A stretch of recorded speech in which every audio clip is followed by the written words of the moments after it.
पे लड़ना सीखो అని యూనివర్సిటీ గోడల మీద పోరాట నినాదాలు రాసుకొని జార్జ్ రెడ్డి స్ఫూర్తిగా ఆత్మాభిమానాన్ని అనువున నింపుకున్న మా తమ్ముళ్ళు, మా తెలంగాణ తమ్ముళ్ళు వీళ్ళంతా ఉస్మానియా విశ్వవిద్యాలయ విద్యార్థులని బీరు బిర్యానీ బ్యాచ్ అని పిలిచిన ఎలక్షన్లకు ముందు అయినా నిన్ను క్షమించిండ్రు.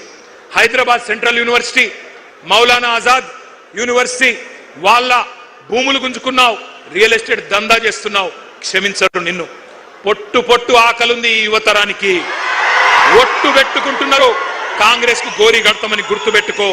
కాంగ్రెస్ కథకు ముగింపు వాళ్ళే రాస్తారు. నీ క్లైమాక్స్ హిట్లర్ కంటే దారుణంగా ఉంటది రేవంత్ రెడ్డి, గుర్తుపెట్టుకో. పెద్ద పెద్దోళ్ళు, నీలిగినోళ్ళు, చాలా మంది మాట్లాడినోళ్ళు ఎక్కడెక్కడో పోయినారు. ఇవాళ 10 ఏళ్ల కాలంలో మేము కొంత ప్రయత్నం చేసినాం, సిన్సియర్గా చేసినాం, చాలా సిన్సియర్గా నిజాయితీగా పనిచేసినాం. ఎన్నడూ యువతను కించపరచలేదు, చులకన చేసి మాట్లాడలేదు. నీళ్లు, నిధులు, నియామకాలు మా ఉద్యమ ట్యాగ్ లైన్. అందుకే మన కొలువులు మనకే దక్కాలి అనే అది నిజం చేయడానికే కేంద్రంతో యుద్ధం చేసినాం. మీకు ఒక్క మాట తెలవాల తమ్ముళ్ళు, కేసీఆర్ గారు పెద్దలు తెలంగాణ సాధించిన నాయకుడు, చావు నోట్లో తలబెట్టి మనకు రాష్ట్రాన్ని ఇచ్చిన నాయకుడు.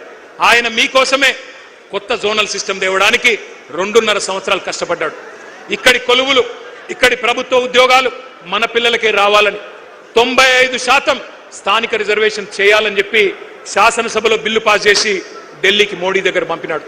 2 ఏళ్లు మోడీ గారు దాన్ని బూజు దులపకుండా అట్లే పెట్టుకుంటే కేసీఆర్ గారు మళ్ళీ తిరిగిపోయి మోడీ గారిని కలిసి, అయ్యా మా నినాదమే నియామకాలు, నీళ్లు, నిధులు, మా పిల్లలు ఎదురు చూస్తున్నారు, నోటిఫికేషన్లు ఆలస్యమవుతున్నాయి, ఈ కారణం వల్ల దయచేసి సంతకం పెట్టించండి అంటే ఆ రోజు మోడీ గారు అన్న మాట ఏమన్నాడు ఆయన?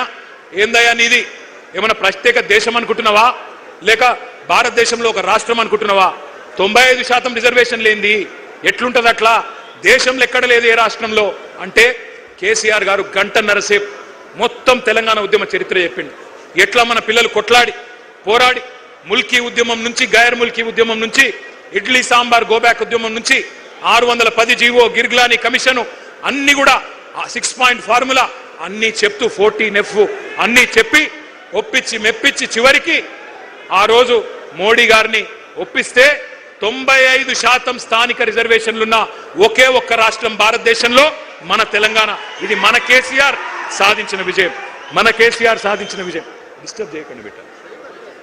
ఒక్కసారి నేను మిమ్మల్ని అడుగుతా ఉన్నా, ఎంత ఘర్షణ పడ్డామో, ఎంత పని చేశామో, ఎంత శ్రమ చేశామో మాకు తెలుసు, మీకు తెలుసు. కానీ నేను మొత్తం మంచి జరిగిందని నేను అంటలేను. కొన్ని పొరపాట్లు కూడా జరిగినాయి, తెలుసో తెలియకనో కొన్ని పొరపాట్లు జరిగినాయి. టీఎస్పీఎస్సీ పేపర్ లీక్ అయింది. పేపర్ లీక్ అయితే కాంగ్రెస్ ఓడో బీజేపీడో పట్టుకోలేదు, మన ప్రభుత్వమే పట్టుకుంది.